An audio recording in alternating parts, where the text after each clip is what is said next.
ഇന്നെന്താ ബാബ വരാൻ ഇത്ര വൈകുന്നത്? അസ്സലാമു അലൈക്കും. വാലേക്കും അസ്സലാം. എന്താണ് ഇത്ര വൈകിയത്? കുറച്ച് ജോലികൾ തീർക്കാൻ ബാക്കിയുണ്ടായിരുന്നു. അടുത്ത നബിയുടെ കഥകൾ കേൾക്കാൻ നീ തയ്യാറാണോ മോനെ അമീർ? അതെ ബാബ. ഇൻഷാ അല്ലാ. അടുത്തതായി നമുക്ക് ഹൂദ് നബിയുടെ കഥയിൽ തുടങ്ങാം. നീ റെഡിയാണോ? ശ്രദ്ധയോടെ കേൾക്കുക. ബിസ്മില്ലാ.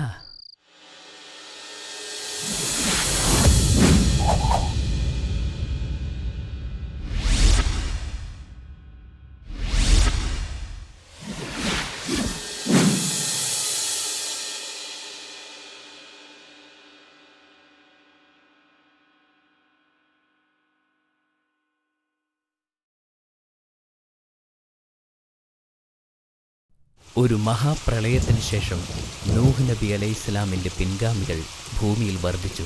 നൂഹ് നബിക്ക് ധാരാളം പുത്രന്മാരുണ്ടായിരുന്നു.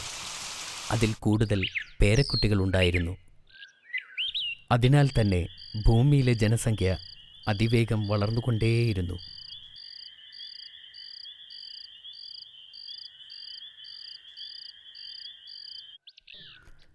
അവരിൽ പലരും പുരാതന യമനിൽ സ്ഥിരതാമസമാക്കി. ഇവിടെ ജീവിച്ചിരുന്നവരിൽ നൂഹ് നബിയുടെ ചെറുമകന്മാരിൽ ഒരാളായ ഇമ്രാൻ്റെ പിൻഗാമികളാണ് ആദ് സമുദായം.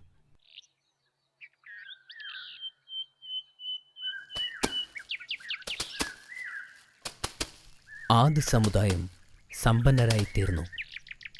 അവരുടെ കഴിവുകൾ പ്രകടിപ്പിക്കാൻ അവർ സമീപമുള്ള എല്ലാ മലമുകളിലുമായി വലിയ ഗോപുരങ്ങളെ പ്രതിഷ്ഠിച്ചു.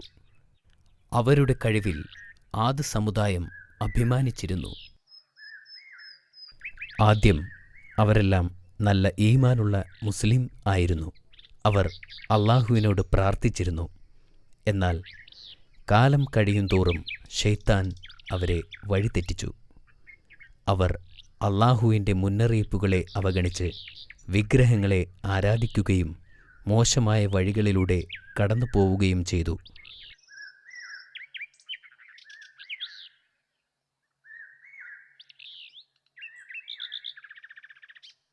അള്ളാഹു ഒരു പ്രവാചകനെ ഭൂമിയിലേക്ക് അയക്കാൻ തീരുമാനിച്ചപ്പോഴായിരുന്നു ഇത് സംഭവിച്ചത്. ഇക്കാലത്ത് അള്ളാഹു ഹൂദ് നബിയെ അവരിൽ നിന്ന് തന്നെ പ്രവാചകനായി തിരഞ്ഞെടുത്തു. വിശ്വാസയോഗ്യമായ ഉപദേഷ്ടാവായി അവരെ താക്കീത് ചെയ്യുകയായിരുന്നു. അള്ളാഹു എന്നെ നിങ്ങളുടെ അടുത്തേക്ക് അയച്ചിരിക്കുന്നു. അള്ളാഹു എല്ലാം പഠിപ്പിച്ചു. അവൻ നിങ്ങൾക്ക് ഈ ലോകത്തെ തന്നിട്ടുണ്ട്. അവൻ നിങ്ങൾക്ക് നിങ്ങളുടെ മക്കളെ തന്നിട്ടുണ്ട്. അവൻ നിങ്ങൾക്ക് മൃഗങ്ങളെ നൽകി എന്ന് ഹൂദ് നബി സ്വല്ലല്ലാഹു അലൈഹി വസല്ലം തൻ്റെ ജനതയോട് പറഞ്ഞു. നിങ്ങൾ വ്യാജദൈവങ്ങളെ ആരാധിക്കുന്നത് നിർത്തണം. ഏകദൈവമേയുള്ളൂ, അവൻ്റെ കൽപ്പനകൾ അനുസരിക്കണം എന്ന് ഹൂദ് നബി തൻ്റെ ജനതയോട് പറഞ്ഞു.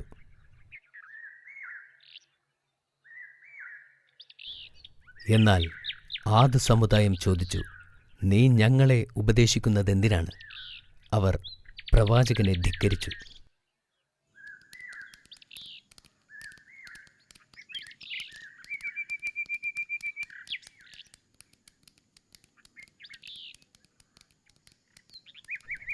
ദൈവത്തിൻ്റെ സന്ദേശം അറിയിക്കാൻ ഞാൻ തിരഞ്ഞെടുക്കപ്പെട്ടു. അവൻ ശാന്തമായി അവരോട് പറഞ്ഞു, ഞാൻ പറയുന്നതൊന്നും കേൾക്കുകയില്ലെങ്കിൽ ദൈവം നിങ്ങളെ ശിക്ഷിക്കും എന്ന് ഞാൻ ഭയപ്പെടുന്നു.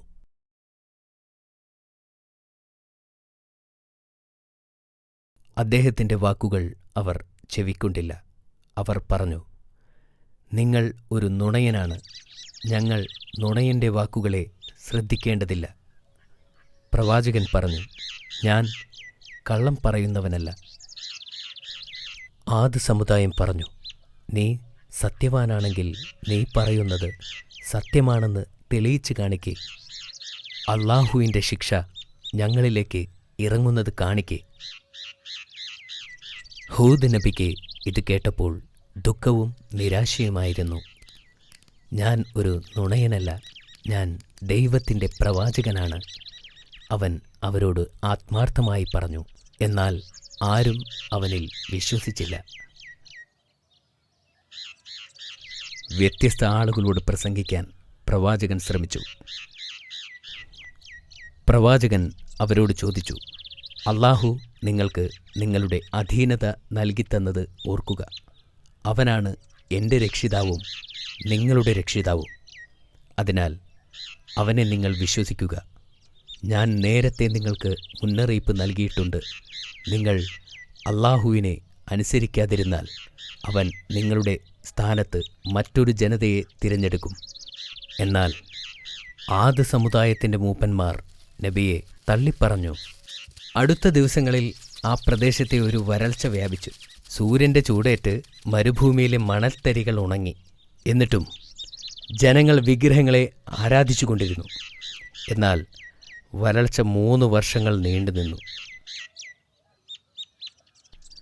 ഒരിക്കൽ നബി തിരുമേനി നമസ്കരിച്ചപ്പോൾ അല്ലാഹു പ്രവാചകനോട് തൻ്റെ യഥാർത്ഥ വിശ്വാസികളെ കൂട്ടിച്ചേർക്കുവാനും ഈ നഗരം വിട്ട് പോകുവാനും പറഞ്ഞു.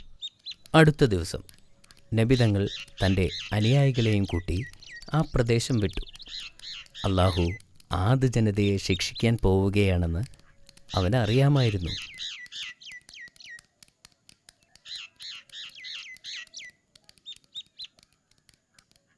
അധികം താമസിയാതെ ആദ് ജനത്തിൻ്റെ മേൽ ആകാശത്ത് ഒരു കറുത്ത മേഘം പ്രത്യക്ഷപ്പെട്ടു.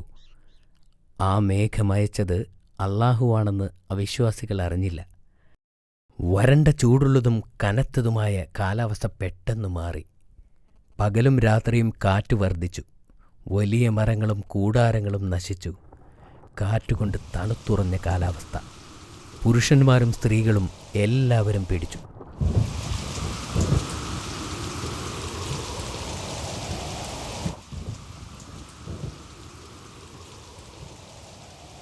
അത് അല്ലാഹുവിങ്കൽ നിന്നുള്ള ശിക്ഷയാണെന്ന് മനസ്സിലാക്കി അവർ ഓടി രക്ഷപ്പെട്ടു. വീട്ടിലേക്ക് ഓടി ഒളിച്ചിരുന്നു. പക്ഷേ ശക്തമായ കാറ്റ് അവരുടെ വീടുകൾ തകർത്തു. ജനങ്ങൾ അവർ കെട്ടിപ്പടുത്ത വലിയ കെട്ടിടത്തിൻ്റെ അടിവാരത്തിൽ ഒളിച്ചിരുന്നു. എന്നാൽ കാറ്റ് വളരെ ശക്തമായിരുന്നു. കെട്ടിടങ്ങൾ തകർന്നു വീണു. അവിശ്വാസികൾ അതിനിടയിൽപ്പെട്ട് മരിച്ചു.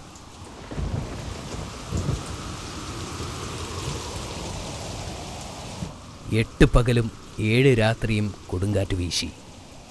ആ പ്രദേശം മുഴുവൻ നശിക്കുന്നതുവരെ കൊടുങ്കാറ്റ് നിന്നില്ല. ആദ് ജനതയിലെ സകല ദുഷ്ടരും നശിക്കപ്പെട്ടു. അല്ലാഹുവിൻ്റെ മുന്നറിയിപ്പുകൾ ശ്രദ്ധിച്ചതിനാൽ പ്രവാചകനും അവൻ്റെ ജനതയും സുരക്ഷിതരായിരുന്നു. അവർ ഹദ്രമത്തിലേക്ക് പലായനം ചെയ്ത് സമാധാനത്തോടെ ജീവിക്കുകയും തങ്ങളുടെ യഥാർത്ഥ ദൈവമായ അല്ലാഹുവിനെ ആരാധിക്കുകയും ചെയ്തു. മാഷാ അല്ലാ, ഇതൊരു അത്ഭുതകരമായ കഥയായിരുന്നു. നിനക്കിഷ്ടപ്പെട്ടതിൽ വളരെ സന്തോഷമുണ്ട്. ഈ കഥയെക്കുറിച്ച് എന്താണ് ചോദിക്കാൻ പോകുന്നത്? ഞാൻ ചോദിക്കാൻ തുടങ്ങട്ടെ. നീ തയ്യാറാണോ അമീർ? അതെ ബാബ. പ്രവാചകൻ ഹൂദ് നബി സ്വല്ലല്ലാഹു അലൈഹി വസല്ലം എവിടെയാണ് ജീവിച്ചിരുന്നത്? ആദ് പ്രദേശത്താണ് ജീവിച്ചിരുന്നത്. ഉത്തരം ശരിയാണ്. Very good. അടുത്ത ചോദ്യം, ആദ് ജനതയുടെ പാപങ്ങൾ എന്തൊക്കെയാണ്? ഞാൻ നിനക്ക് 3 ഓപ്ഷൻസ് തരാം. ചൂതാട്ടം, വിഗ്രഹങ്ങളെ ആരാധിക്കൽ, മോഷണം. അത് ഓപ്ഷൻ ബി, വിഗ്രഹങ്ങളെ ആരാധിക്കൽ. അത് വീണ്ടും ശരിയാണ്. ഓ, വെരി ഗുഡ്. താങ്ക്സ് ബാബ. അടുത്ത ചോദ്യം ഇതാ, ആദ് ജനതയുടെ കഴിവുകൾ എന്തെല്ലാമായിരുന്നു? എനിക്ക് ഓപ്ഷൻസ് തരാമോ? തീർച്ചയായും. ഓപ്ഷൻ എ കരകൗശല നിർമ്മാണം, ബി ഗായകർ, സി നർത്തകർ. അവർ കരകൗശലത്തിന് മിടുക്കരായിരുന്നു. ആഹാ, ശരിയാണ്. എന്നാൽ പിടിച്ചോ, നിനക്കുള്ള അടുത്ത ചോദ്യം. ആദ് സമുദായത്തെ അല്ലാഹു ശിക്ഷിച്ചതെങ്ങനെ? ആദ് ജനതയിലേക്ക് ഒരു വരൾച്ചയെ അയച്ചു. അപ്പോഴും ജനങ്ങൾ പ്രവാചകനെ പരിഹസിച്ചു. അല്ലാഹു അവരിലേക്ക് വലിയ കൊടുങ്കാറ്റയച്ച് അവരെ എല്ലാം നശിപ്പിച്ചു. മാഷാ അല്ലാഹ്, വെരി ഗുഡ് മൈ സൺ. പ്രവാചകനും അനുയായികളും ആ കൊടുങ്കാറ്റിൽ പെട്ടിരുന്നോ? ഇല്ല, നബിക്കും അനുയായികൾക്കും അപകടമൊന്നും സംഭവിച്ചില്ല. ഉത്തരം ശരിയാണ്. ഞാൻ നാളെ നിനക്ക് മറ്റൊരു നല്ല കഥ പറഞ്ഞു തരാം. ബാബ നാളെ ആരുടെ കഥയാണ് പറയാൻ പോകുന്നത്? ഇൻഷാ അല്ലാഹ്, നാളെ ഞാൻ നിനക്ക് സ്വാലിഹ് നബി അലൈഹിസ്സലാമിന്റെ കഥ പറഞ്ഞു തരാം. സ്വാലിഹ് നബി അലൈഹിസ്സലാമിന്റെയോ? അതെ അമീർ. ആദനാശത്തിനു ശേഷം തമൂത്തിന്റെ ഗോത്രക്കാർ അവരെ പിന്തുടർന്നു. അവരിൽ ഈ പ്രവാചകൻ ജീവിച്ചിരുന്ന കാലമായിരുന്നു അത്. അത് വളരെ രസകരമായ ഒന്നാണ്. ഞാൻ വളരെ ആവേശത്തിലാണ്. ശരി, നീ ഇപ്പോൾ ഉറങ്ങാൻ പോവുക. Good night. Good night.